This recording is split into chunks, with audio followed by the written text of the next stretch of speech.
दोस्तों, डाक खाने में कॉपी खुलवाना एक इंसान को इतना महंगा पड़ गया कि मैं आप कह नहीं सकता। मेरे पीछे जो आप डाक खाना देख पा रहे हो, इस डाक खाने के अंदर इसके पिताजी ने कॉपी खुलवाई कि इसका जो पैसा है उनको बच्चों के काम आए। लेकिन वो बच्चों के काम तो क्या आता है, इनके पिताजी का हो गया स्वर्गवास। आज इस बात को करीब 7-8 महीने हो चुके हैं जो इनको आज तक भी ये चक्कर काट रहे हैं, इनको पैसा नहीं मिल पाया। और यहाँ पर जब इन्होंने जिस पार्टी से, जिस बंदे से इन्होंने कॉपी खुलवाई थी, वो उन्होंने भेज दिया डाकखाने के अंदर। जब डाकखाने के अंदर ये आए तो इन्होंने कहा कि ये हमारा डेथ सर्टिफिकेट है और ये हमारे जो रिश्तेदार हैं उनके एफिडेविट हैं। और उसके बाद उन्होंने क्या कहा, कागजों का सिलसिला इतना चलता रहा। आखिर ये परेशान होकर ये हमारे पास आना पड़ा। इसको क्यों आना पड़ा, मैं आपको बता देता हूँ कि जब इनकी कॉपी खुलवाई गई थी तो उस टाइम तो कुछ और बातें की गई। जब इनका पैसा निकलवाने की बात आई, इनको कहा कि एक अपने गारंटर लेकर आइए। जब ये गारंटर लेकर एफिडेविट लेके पहुँचे वहाँ पर, तो उसके बाद के इनके जो गारंटर आए उनके भी गारंटर चाहिए इनको। और उसके बाद क्या होता है मैं आपको बताता हूँ।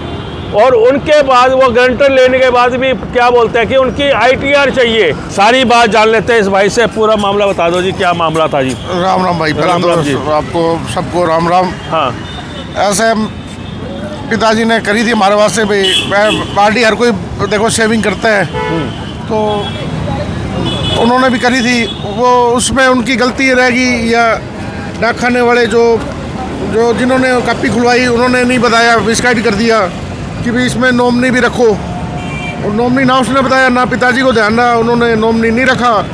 FD होगी पूरी, RD होगी पूरी, ना उनको बताया कि भाई RD आपकी पूरी होगी, आप निकलवा लो। बाई चांस RD पूरी होने के बाद 5 महीने बाद की डेथ हो जाती है। तो अब हमारे को पता था भी RD है उनकी, तो हम मांगने गए तो पहले बोले भाई 3 महीने में बाद आप आना। जिन्होंने खोली थी कैंप में पटेल नगर में, गेरा साहब है अपने। अच्छा। तो मैं गया, बोले मैंने कहा कागज़ बताओ क्या कुछ है, बनवा दो, कर दो। वो बोले मेन डाक खाने में कागज़ बनेंगे, दलाल बैठे हैं, 500 रुपये लेंगे। मैंने 500 रुपये दे के स्टाम्प ले आया कई, तो 100 रुपये के स्टाम्प थे। वो बोला जी ये प्रोसीजर है, प्रोसीजर पूरा कर दिया। गारंटर चाहिए, गारंटर दे दिए। गारंटर के ऊपर गारंटर चाहिए, वो दे दिए। डेथ सर्टिफिकेट, सब कुछ जो इन्होंने मांगा वो सब कुछ दे दिया। उसके बाद मैं ये कागज़ पकड़ो जी, कैंप में गया मैं। जब कैंप के मेन डाक खाना में मैं, तो कहते हैं कि भाई गारंटर को लाना पड़ेगा, आपको भी तीनों को पेश होना पड़ेगा। 3 नॉमिनी हैं हम। तो नॉमिनी ने मेरे को वो कर दिया कि भाई पावर दे दी कि भाई आप अपने नाम से चेक ले लो। मैं बड़ा लड़का हूँ अपने पिताजी का, तो वो एफिडेविट में सब कुछ मतलब उन्होंने जो लिखवा लिया मेरे से, सब कुछ साइन करवा लिए। उसके बाद बोले तीनों को पेश करो। तीनों पेश हो गए डाक खाने में। उसके बाद कहते हैं कि ये जो गारंटर हैं दोनों, उनको भी पेश करो। वो 2 गारंटर भी पेश हो गए। बोले जी इनके साइन गलत है, साइन भी दोबारा करवा दिए। उसके बाद फिर इन्होंने फाइल डाक खाने में भेज दी। अब वो डाक खाने वाले 10-15 दिन लगा के पहले जी फाइल वापस आ गई आपकी। मैं कहा जी बताओ। उसमें उन्होंने 7 कारण लिख दिए। अब 6 कारण तो मैं पूरे कर दूंगा, चलो वो मेरी कमी है। डेथ सर्टिफिकेट में मान लो प्रिंट उनको समझ में नहीं आया तो मैं नया प्रिंट दे दूंगा। लेकिन वो कह रहे हैं कि भाई जितने भी घुमाए हैं सबकी ITR लेके आओ। अब ITR मेरी ITR मैं भरता नहीं, गारंटर भरते हैं नहीं भरते, वो मेरे को क्यों देंगे। उन्होंने गारंटी सिर्फ इस चीज़ की थी कि भाई हम इसको जानते हैं। उन्होंने ये गारंटी थोड़ा दी कि हम अपनी ITR या कुछ भी, आप कॉमन सी बात है। आग से लाल आकर ना दुखी हो चुका है ये बंदा डाक खाने के अंदर। अब वो मना कर रहे हैं मेरे को तो गारंटर बोले। अच्छा। हाँ, मेरा तो फिर सामने पैसा रुक गया। हाँ। ये रख के यहाँ अच्छा। फाइल आई थी, फाइल यहाँ से रजिस्ट्रार है जो, हाँ। उन्हें मतलब रिजेक्ट मतलब वो बोले भाई आप ITR लाओ तब बनेगी बात। ये देखिए भाई साहब, अब ITR नाम नहीं पता, ना कुछ नाम, तो छोटी दुकानदारी भी नहीं है। ITR का हमने मतलब ही नहीं पता।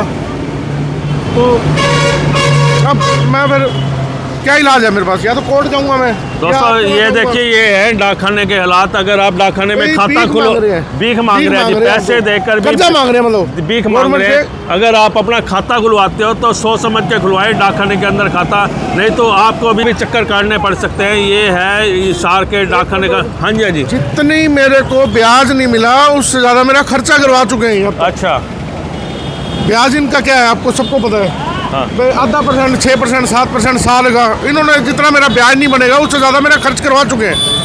एफिडेविट के भी खर्चे, स्टाम्प के, अटैचड के, दलाल को, ये बाहर दलाल बैठे यहीं पे, या मेन डाकखाने में दलाल से बनवा गया हूँ 500 रुपये में। अच्छा, तो मतलब मैं तो चलो मैंने afford दलाल कर भी लिया। अंदर बिठा रखे हैं इन्होंने। हाँ, यहीं घूम रहे हैं यहीं पे ही। अच्छा जी, तो भाई फाइल बनवा लो, 500 रुपये लेते हैं वो, उनका ठीक फिक्स है। फिर उसके बाद वो बता देंगे सारा प्रोसीजर, और फिर जाओ जी राम राम। ठीक है जी। उसके बावजूद दलाल ने गलत कर दिया टाइप, इन्होंने कहा टाइप गलत है, टाइप मैंने दोबारा सारा करवाया है। फिर अटैच करो, आपको पता है फीसें, अटैचड 100 रुपये के स्टाम्प लगे हुए हैं।